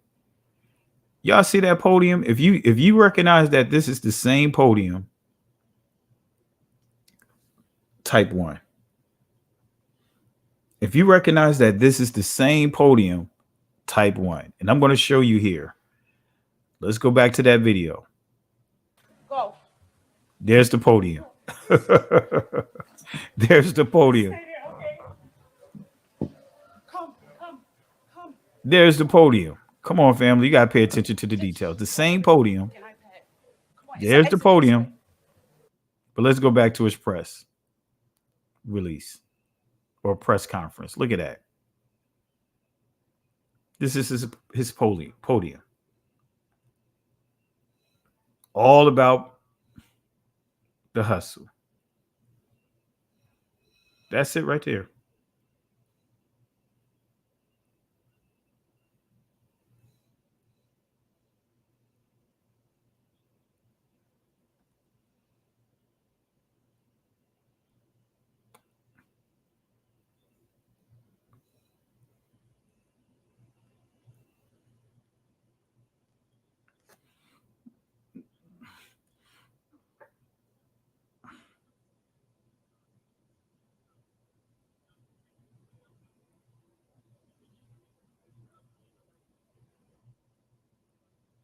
Look at that. Let me stop it, man. I got to stop this. Gain a victory. Gain a victory. That's what he's saying in this press release. There's that same podium, family. Sit. Let's stop that. Let's stop that stream. So, family, I'm going to drop the link. I know it's kind of late for many of us, but it's this Saturday night. I'm going to drop the link here. Right? I'm going to open it up to you guys. If you want to jump in and share your thoughts before we conclude here. Not going to be the, like the saying is, I'm not going to beat a dead horse. But let me go ahead and bring back up this screen right here, my PowerPoint. Just bring this back up. All right, and let's take it to the beginning here. All right. See Sister Carol in the chat. Let's bring Sister Carol on. How you doing, Sister Carol? I can't stop laughing. Sister Carol in the chat. Let's bring Sister Carol on. He says hit your mute. I can hear your radio in the background. I got it. I So it took it got off. like an echo. Yeah, I had my other pad on.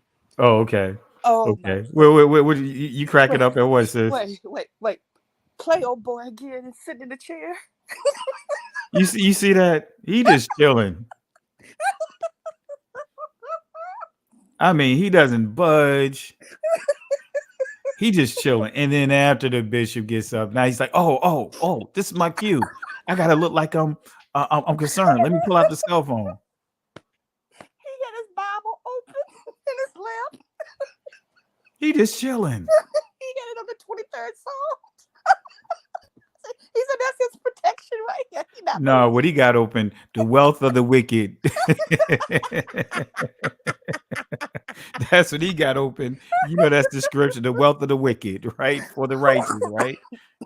Right. Look at this, sis. I'm gonna hit mute, but look at this junk, man. I'll let it play while we.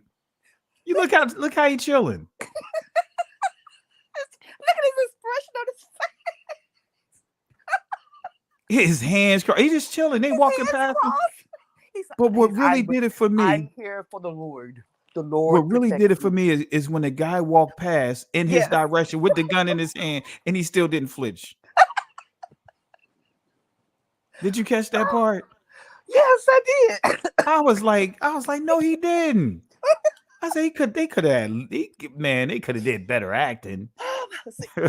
When I first watched it, was too fast. He didn't pay attention. But now that you broke it down and we could look at it slowly and carefully, oh my goodness, there's some cartoon stuff going on here.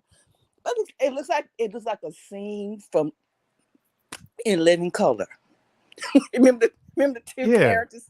What was it? Tommy Davidson and Bam. Yeah. Look at this though. More money. But look at this. He Bishop getting robbed. And look how he just chilling. He's just sitting there, unconcerned. And look at the guy. You see how the guy got a gun in his hand, walks in his direction. Yep. He doesn't flinch. Nothing. Oh, he's not even breathing. It's like he forgot his cue. Completely. Then he goes in his pocket in his jacket to get something. Or he's getting his phone or what. Look at that. God, I mean, not a single flinch. Didn't even move. Oh, but the podium. The podium took me out. And then when I saw the press release, I said, no, he didn't take the same podium and have it at his press conference. Talking about he got the victory. Y'all know what I'm talking about when it comes out. Oh my goodness. He got this. So he got this same podium. But who was the chick? Who was she? Who's that woman? That walked past? That's the first time I saw her before. Which one? The one that had the collar. Is that his wife? Well, no, that's not his wife. His wife. Pastor? That's probably one of the elders or ministers. Pastor. Yeah. Okay. Not a pastor, because they wouldn't have her as a pastor, but a minister. Okay. That's the first time I saw her in the video. I saw the other women. Oh, yeah. So she walked past. It was a couple of women that walked past. Yeah, I and saw actually, a couple of them. One of them ended up cursing at the end too. But I'm like, man, what is going on here? Oh my, it's the game. It's all about the game. It's the game of illusion and delusion. Those who delusional to believe this and the illusion to pull it off for everyone to see. Man. And to believe. That's what this is about. It's the game. It's the game. And it's sad. And he gave the trigger. Right when he gave the trigger. I didn't pay attention to that to now. When you replay this, I'm telling you, when it first happened, you weren't paying attention to all. You just looking at, the action, not the words, not the, certain movement, not the expressions. You just looking at what happened. But now to look at it again, it's all a setup. It's all a setup. But it's even more, it's elementary setup. It's not even a professional setup. I mean, Listen to the let's listen to the audio. Let's listen Okay. to the trigger. Let me bring it back here. Let me hit pause. Here we go. How many of you have lost your faith because you saw somebody else die what you about to go through? Yo. All right. Come on now. You can't come on. Yep. That you're gonna die. That That you're gonna die you're gonna go through. about what you about to go through. What you go through. And then dips down. Oh, wait. Wait. Come on, man. Probably don't count. And 5, 7, 6, 5, 7, 6, 8, and bam. If this guy supposedly really felt that his wife was threatened, guess what? You're gonna run over to where they are. And you're gonna hear him say, hey, come on, man. Point the guns at me, not at my children, not at my wife. Take whatever you want. Just take whatever you want. Just leave them alone. Just take whatever you want. Take whatever. Come on, family. None of that came out of his mouth. In fact, you didn't hear his mouth anymore. What you were about to go through. Unbelievable. Come on. Yep. Family. I just want to know, has the insurance company been contacted yet? Oh man, I'm pretty confident because there's a scam going on. Of course it is. This jewelry, he can't go pawn it nowhere. What jewelry store he's going to take that to? If he does take it, what, $50, $100 tops? Come on. Hey family, let's give some love to Go Black to Africa. Really appreciate this brother for all the stuff that he's doing. Man, he's really great content. Really gave me a whole nother way of seeing things, an insight of seeing things, especially with the things that he's pointing out in South Africa. He did a great tour on that. Also highlighting some of the problems too, some of the things the challenges, many that have transitioned over to Africa, whether it's Tanzania or Ghana, just some of the things that are going on over there. And he really pointed out some troubling things of, but also a lot of great things. So he has a tour, actually a history tour that, Go Black to Africa. If you had the link, I could post a link, or if you even want to jump on just to mention that, if you choose to, I'll drop the link. But he has a tour now. I'm working on to see if I can, my wife and I can get on that tour before it's they purchase the tickets run out. But I want to make sure that if he have a minute to jump on and want to tell us about it, feel free to do so. But really appreciate what this brother is doing. He's sacrificing so much of his time and effort, to really bring this truth to us so we can see things clearer, and really have the right mindset of building. So really appreciate what this brother is doing. So let's show some love to Go Black to Africa. Really appreciate you, brother. So but you see this, sis, I mean, just like I said, and I'm saying to myself, this can't get it can't get any worse, right? It can't get any worse, and it gets worse. Yes, it did. I'm like, wait a minute, I'm looking at the news articles and they standing in front of his church. I'm like, that's the church. I'm like, come on now, I'm like, come on. And then I see this interview right here with him with the same podium.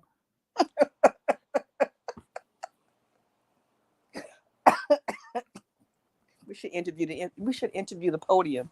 The podium probably knows the whole story. Man, I want to interview that guy though. I would love to interview that guy. Yeah, now he's the one. He know. They broke him off well. They did. Go Black to Africa. Thank you, my brother. I had to cancel the tour due to a few things Ghana is going through. Appreciate it, my brother. Whenever you get it going again, feel free to let me know, because my wife and I, we definitely would take you up on the offer, and we're definitely wanting to go and make some visits, and would love to meet you in person. I mean, you're doing some great work. Really appreciate you, and let us know if there's anything that we can assist on our end as well. So really appreciate you. And I believe we have a lot in common as well, especially listening to some of your testimony of what you transitioned from. Not going to get into the specifics, but I listened to your testimony in one of the videos that you shared from, military, Air Force, and I'm a prior Air Force as well. But really appreciate what you're doing. When that gets started again, let us know if there's some other things or items that you are want to let us know to help push and promote here. Feel free to let me know. We're in this together. Really appreciate what you're doing, my brother. Really appreciate all that you do. All right. So, but yeah, family, like I said, Sister Carol, going back here, it just really trips me out. It really trips me out. I was like, wait a minute, is this Aaron Hall? You know what I mean? I thought he was Aaron Hall, right? It sounded like he was about to say, no, did it? You know what I mean? I thought that was, but anyway, but it was like the trigger was right there at the beginning. Yeah. That's crazy. Let's play it one more time, family. Let's play. Yes, I can have another laugh. Now, you guys, if you believe that he gave the trigger on when to come and carry this out, if you believe that that's the trigger to get everything in motion, type 1. Right. I'm going to play it again. If you believe this is a trigger, this is the trigger to tell them, come on in. It's time. Get it started. And I just believe the guy in the chair he just forgot his portion of it. Here we go. How many of you have lost your faith because you saw somebody else die what you about to go through? Yo. All right. All right.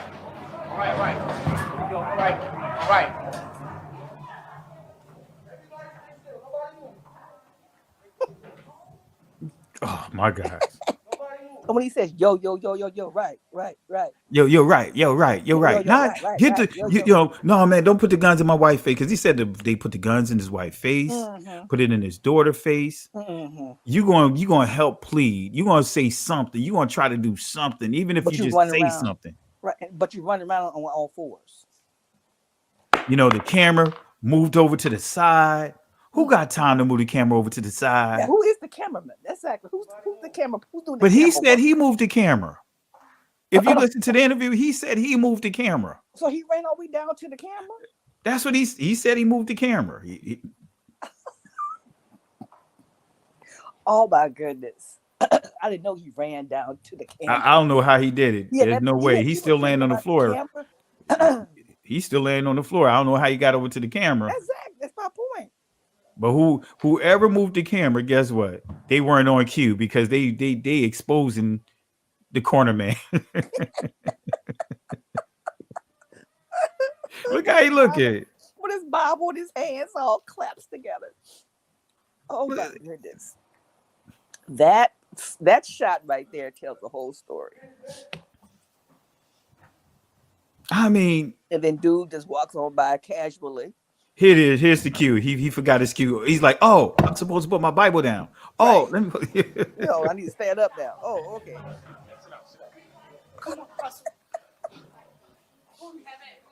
Oh my goodness. And then supposedly he left the church chasing after the guys in his Bentley. And then he jumped into the Bentley, but they saw on camera that the guys, let me pause it, that the guys jumped into a Mercedes and changed clothes. Yes. They got it all on camera. And he chasing behind him in his Bentley, but they turned off and he didn't know they turned off. How was he able to watch them change clothes? And you didn't get out your car and chase after them? He said he got it on camera. I don't know how you get all that on camera. They making this into like a dead president. You know what I mean?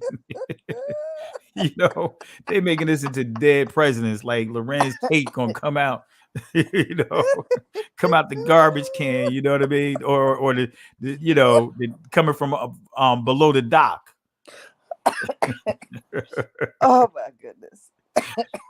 Oh, this is funny. I mean, I was waiting for Chris Tucker to say something inside it. I was waiting for Tommy. You know, I wait for the man. I should have put the scene in here with Chris Tucker and standing David on the corner Allen with the police Greer, officer. Come on, that's what I was waiting on.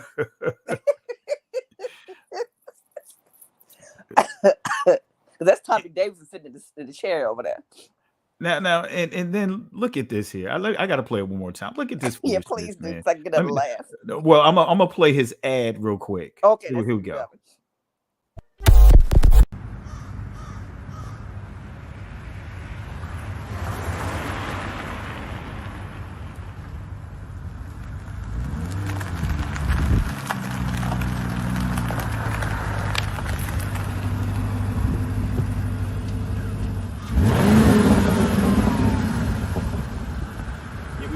We back.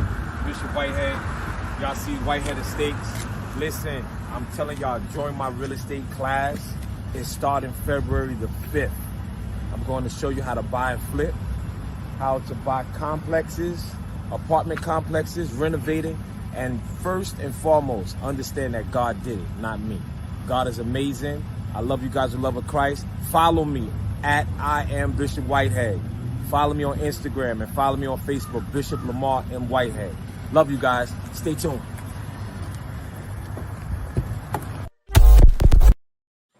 I got to give him a 3-piece off of this.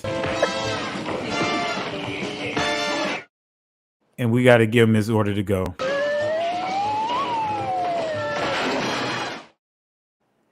Come on, sis. I mean, that's and family. I just want to make this clear. This is how they hustle. This sounds like the Kemet community. This sounds like something straight out of the conscious community. This is what the playbook like Polite did. This is the playbook of somebody by the name of Ali Muhammad did. This is what many of these guys do. You know, they would show they'll flash around cars that they may have rented to give the impression that this is what they own. He's in front of the little bricks. He's in he's over by the projects. And want to give the impression as if he owned the projects. Where he messed up is that he put it on film.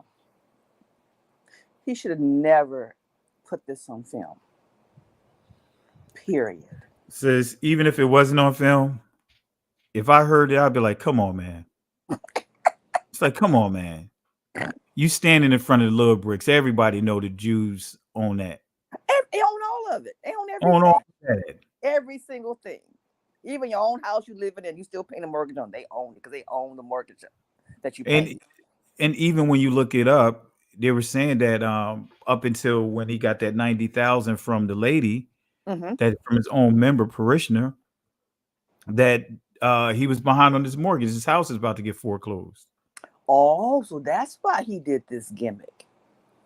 Now that explains it. That's explained why I was trying to figure out why he needed cash so badly. Now it makes sense. What's the easiest way to get money? Insurance. Yeah. Now the pieces of the puzzle are coming together. Well, and you know what's sad though, sis, even with him, you know, you hope for the best. You hope that is not what it is. Because when I first posted it, I posted the video, but then when I listened to, you know, when I was after I upload, you know, a lot of times when I edit videos, a lot of times I'm not paying attention to the audio until after I upload it. When I upload and listen to it, I'm like, wait a minute. I know I didn't just hear what I just heard. Right. Then I start researching it. And that's why I changed the name of the title and everything within the first 20 minutes of uploading the video. I'm like, come on, no way. When I saw him, I heard the first few lines. I said, wait a minute. And then seeing the guy sitting in the corner and then hearing some of his interviews and seeing some of the things that I pulled up about him about he was about to go into foreclosure and all this other stuff. And, you know, his it just didn't make no sense. And then listening to his interview, it was like, no way. It went from 400,000 to $1 million. And then knowing that I used to work for UPS for, you know, when I first got out of the military as an investigation in the investigation department, the claims department. and I had to investigate high dollar claims, and most of them were jewelry. So listening to him, it made me think about that hustle. And the bulk of the hustle that you see these things taking place is up in New York, New Jersey, Pennsylvania area. Yep. Yes, loss prevention. But yeah, now it makes sense. The quickest way to get cash fast is through the insurance company. If you can get a claim through quickly and they approve it, you can get that cash.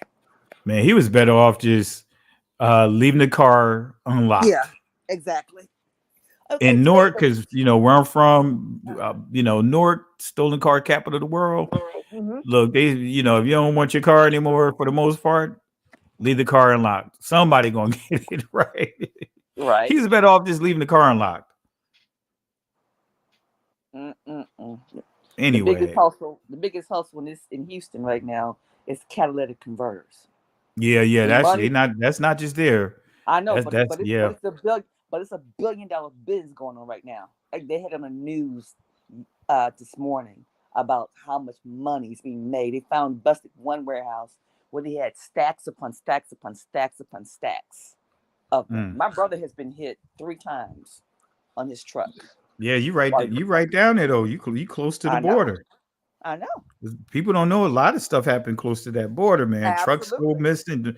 Man, that's like the worst place to have an SUV. Right. Well, we're a little further up from the border. You got to drive a little ways. We're about 900 miles away. About 1,000 miles from the border, but still. But no, it's big business. Well, then we got the port.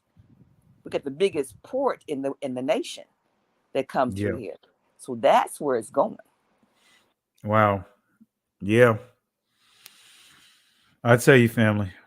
I tell you, it's a lot going on here, and family, desperate times. People do desperate things. And so the whole point of this lesson tonight was just to encourage you guys, don't just focus on the tithes and offering. The rule of thumb, the statistics is between 8 to 10 people actually tithe.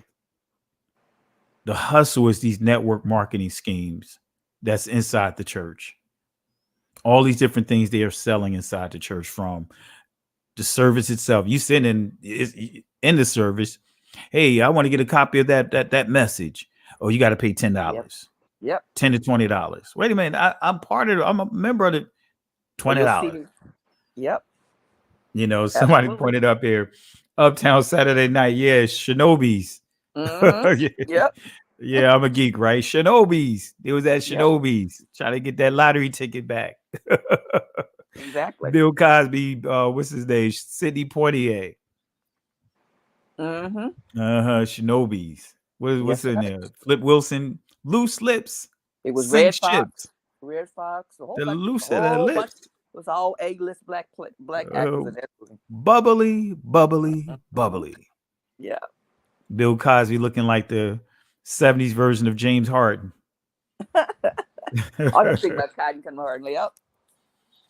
But Shinobis, Uptown Saturday Night. Yeah. But yeah, any final things you want to share with the people, family? Sister Carol, before we wrap up, any final words you want to share?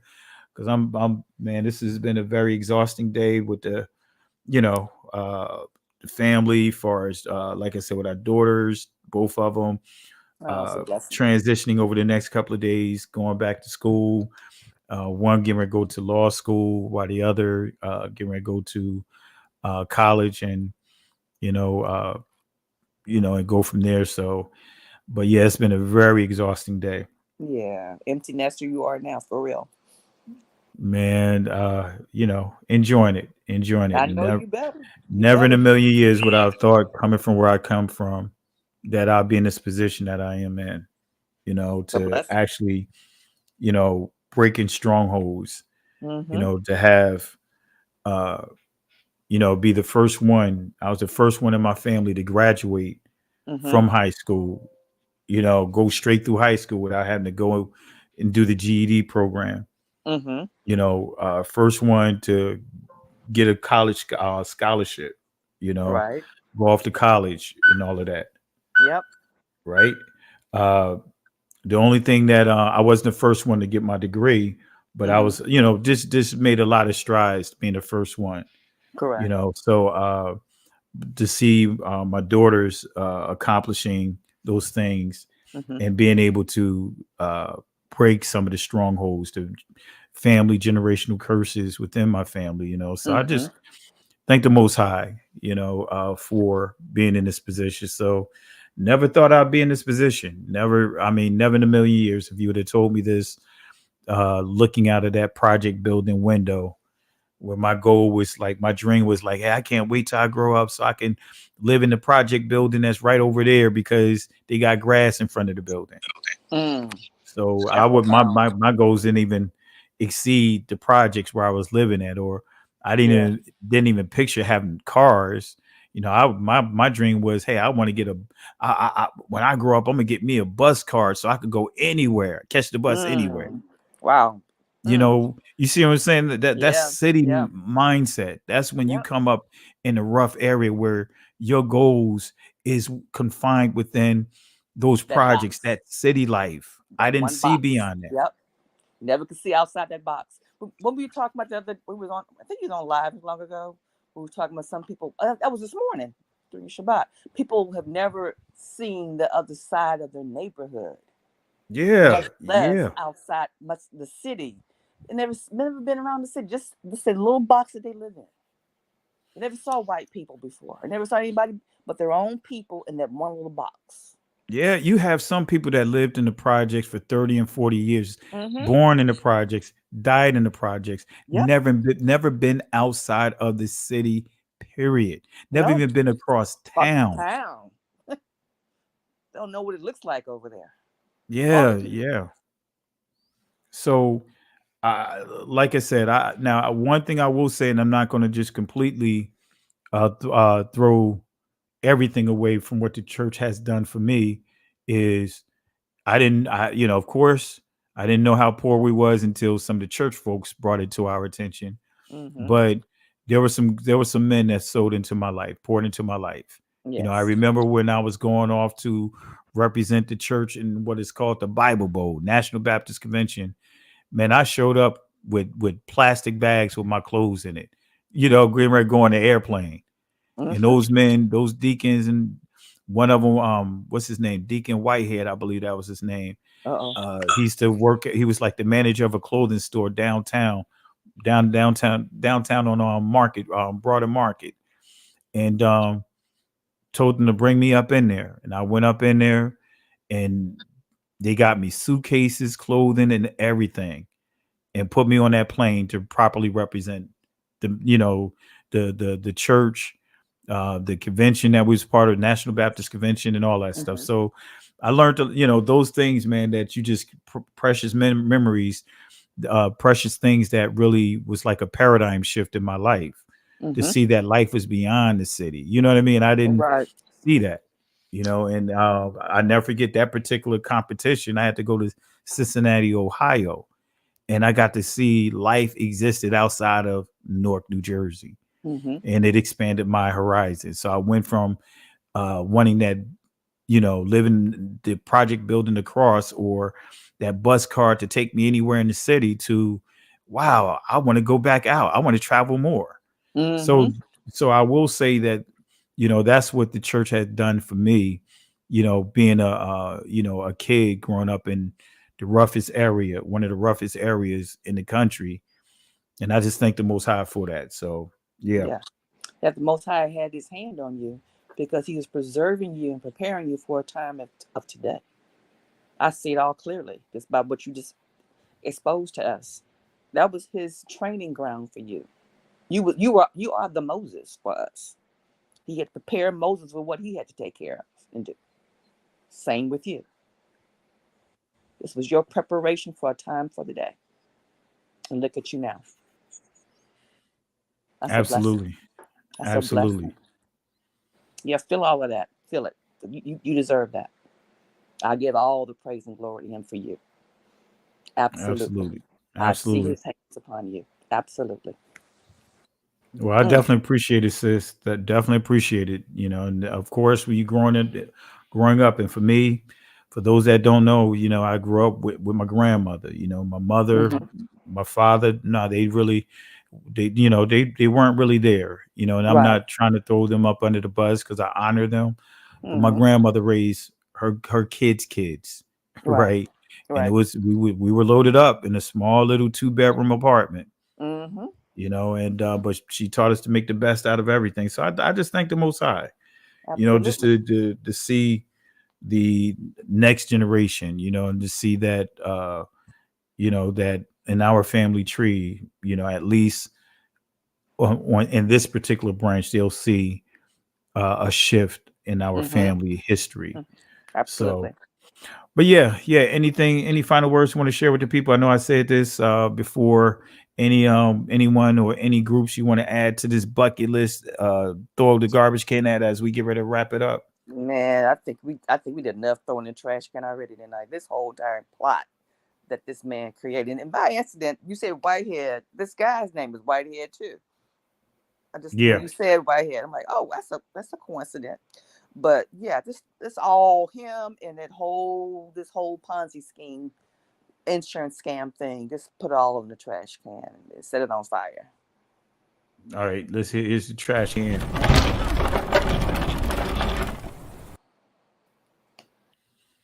So, family, really appreciate you guys. I done put this whole Ponzi scheme and multi-level marketing, all these different things, these preachers that are pushing this, assemblies that are allowing this to go on, hustling the people every which way that they can. I'm going to give you the garbage can. So as we wrap this up, in the words of not Noah, but Moses in Exodus chapter 14, verse 13 and 14, when he had to, through the Most High, encourage Israel when they came to what seemed to be a dead end. The Egyptians coming out of Egypt, the Egyptians coming to kill many of them and bring them back into bondage. But in front of them, it seemed like they just had what seemed to be a dead end. And Moses had to encourage them with the following words. He said, fear ye not, stand still, and see the salvation of Yahweh. These Egyptians that you see here today, in other words, these strongholds that you see here today, will never have power over you again. The Most High will fight for you. But the key is this, family. You have to hold your peace. And the Hebrew word there for peace is karash, which means be quiet. Can't go back, can't stay here, keep moving forward. And I'll say it one more time. Can't go back, can't stay here, keep moving forward. Listen, Genesis chapter 11, verse 10 explains the genealogy of Shem. Shem was a black man in Africa. If you repeat this back, Genesis 14, verse 13, Abraham steps on the scene. Being a descendant of Shem, which is a fact, means Abraham too was black. Abraham, born in the city of a black man, called Nimrod, grandson of Ham. Ham had 4 sons. One was named Canaan. Here, let me do some explaining. Abraham, Isaac was Jacob had 12 sons, for real, and these were the children of Israel. According to Genesis chapter 10, these were the children of Israel. According to Genesis chapter 10.